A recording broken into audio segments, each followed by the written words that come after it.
Au Cameroun, 234 hectares de caféiers ont été aménagés dans le cadre du programme New Generation.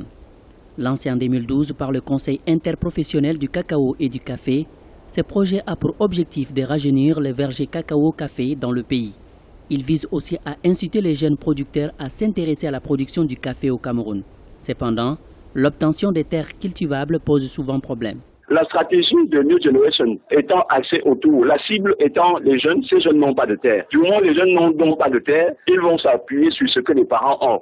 Or, tous ces jeunes qui sont issus de 2, 3, 4 lignes, chapeautés par un seul monsieur, ont désormais 2 ou 3 hectares à partager, alors qu'ils sont 5, 6, 7. Vous voyez, donc les espaces occupés par chacun des jeunes vont davantage se rapetir. Donc l'objectif d'avoir un multiplié en l'espace de 4 ans par 5, la production est extrêmement irréaliste. Le Cameroun a produit 23 865 tonnes de café au cours de la campagne 2014-2015, ce qui représente une baisse de plus de 27%, comparé aux 32 800 tonnes produites au cours de la campagne 2013-2014.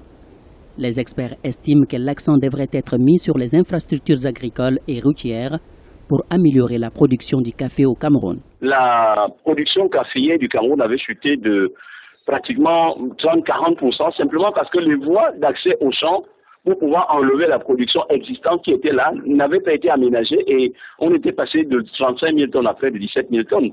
En anglais, on dit route to farm market, c'est-à-dire les routes qui partent du champ pour le marché. Si on n'a pas ces routes-là, avec des ponceaux ou des petits ponts qui vont jalonner ces routes-là, on va faire donc une agriculture extrêmement productive, mais l'évacue maintenant va devenir la croix et la bannière, et in fine, donc le résultat ne sera pas atteint. Dans le cadre du plan de relance des filières cacao-café, le Cameroun souhaite atteindre une production de café de 150 000 tonnes pour le café Robusta et 35 000 tonnes pour le café Arabica à l'horizon 2020. Pour beaucoup, les nouvelles plantations créées dans le cadre du projet New Generation devront contribuer à l'atteinte de ces objectifs fixés par le gouvernement et les opérateurs de la filière en matière de production caféière.